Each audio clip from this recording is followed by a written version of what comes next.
Oke, kita lanjut lagi nih kupas tuntas materi Anda. Sekarang kita masuk ke bagian yang cukup bikin merinding ya dari buku Jim Collins, How the Mighty Fall. Ini tahap 3, penyangkalan risiko dan bahaya. Tujuan kita nih mau coba ngerti gimana sih perusahaan yang tadinya hebat banget kok bisa sampai nutup mata dari tanda bahaya yang sebenarnya udah kelihatan. Siap ya? Siap. Tahap 3 ini memang krusial banget. Jadi gini, di titik ini nih, sinyal-sinyal peringatan di dalam perusahaan mulai muncul. Udah ada tanda-tandanya. Tapi anehnya, hasil di luar kayak angka penjualan, laba itu seringkali masih kelihatan ya oke-oke aja. Oh, jadi luarnya masih kinclong gitu ya? Nah, itu jebakannya.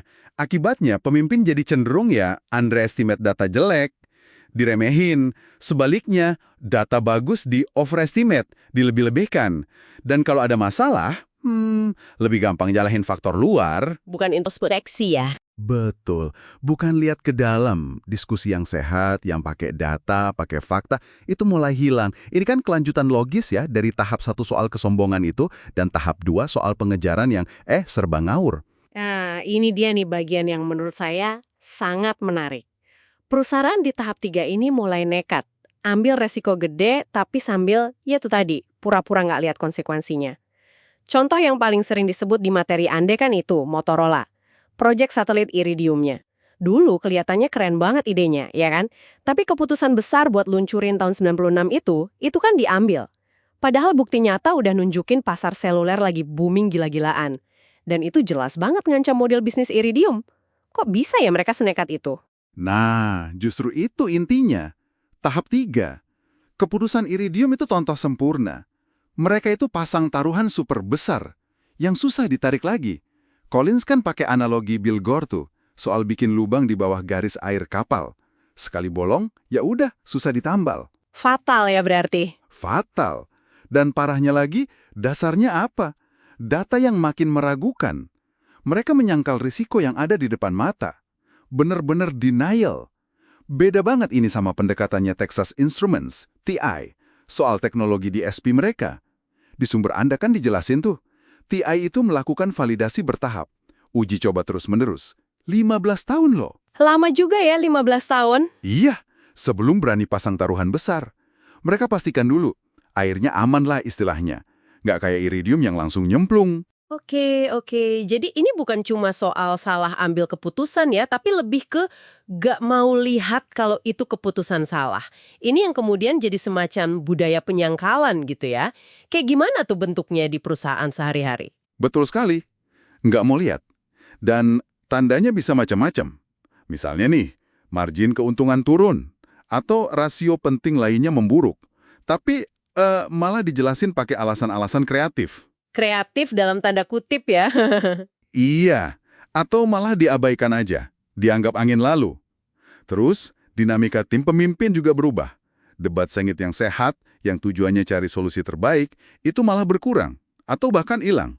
Jadi lebih banyak iya-iya aja gitu. Bisa jadi. Atau ya itu, lebih gampang cari kambing hitam di luar. Nyalahin kondisi pasar lah, pesaing lah. Contohnya Zenith yang Anda baca itu kan. Mereka nyalain macam-macam faktor eksternal. Mulai dari persaingan Jepang yang katanya curang, terus krisis minyak, wah banyak deh alasannya. Padahal intinya... Intinya ya mereka nggak mau ngaku kalau mereka sendiri gagal beradaptasi. Gagal berubah ngikutin pasar TV yang baru. Nyalahin orang atau keadaan emang kayaknya lebih gampang ya daripada ngaca. Ngaku salah itu berat kayaknya. Tapi dampaknya fatal berarti ya. Karena perusahaan jadi nggak belajar dari kesalahan sama sekali. Tepat sekali. Fatal. Menyalahkan pihak luar itu kan mekanisme pertahanan klasik ya. Wajar sih secara psikologis, tapi itu menutup pintu untuk belajar dan berubah. Nggak ada perbaikan. Celakanya lagi, penyangkalan ini sering dibarengi aksi nekat. Ambil risiko besar lagi, padahal datanya nggak jelas atau malah negatif. Potensi rugi besar, bahkan sampai katastrofik, bangkrut, itu seringkali diabaikan. Nggak dipikirin. Wah, ngeri juga ya. Makanya, ini jadi pertanyaan penting nih buat Anda renungkan juga. Gimana caranya supaya di tim atau organisasi Anda, keterbukaan pada kenyataan pahit, pada data yang nggak enak, dan diskusi berbasis fakta itu tetap jalan? Justru ketika informasinya nggak enak didengar atau berisiko, gimana caranya? Itu tantangan besar. Oke, jadi kalau kita coba simpulkan sedikit dari obrolan kita soal materi ini ya, beberapa tanda khas tahap 3 yang perlu Anda waspadai itu, pertama, kecenderungan buat lebih fokus ke kabar baik dan mengabaikan kabar buruk. Filter gitu ya. Ya, filter berita buruk. Kedua, berani ambil langkah besar, pertaruhan besar, tanpa bukti nyata yang cukup kuat kalau itu bakal berhasil. Nekat aja gitu. Benar, validasi empirisnya kurang. Dan ketiga, mulai sering kedengeran alasan-alasan nyalain faktor eksternal kalau ada kemunduran atau masalah. Cari kambing hitam. Persis. 3 itu penanda kuat. Tahap 3 ini bahaya banget karena penyangkalan bikin perusahaan jadi rapuh, gampang goyah. Ibaratnya nih, ini tuh jembatan menuju tahap 4 Tahap 4 yang yang mencari penyelamatan. Biasanya dengan cara-cara instan, solusi peluru perak gitu. Yang sayangnya, seringkali malah memperparah keadaan. Makanya, mengenali dan mengatasi penyangkalan ini sedini mungkin. Itu jadi kunci kalau mau membalikan keadaan. Sebelum terlambat. Terus, apa artinya ini semua buat Anda yang dengerin? Ya, sadar sama dinamika tahap 3 ini godaan buat nyaring kabar buruk, fokus ke hal positif saja secara berlebihan, atau cari-cari kambing hitam, itu penting banget.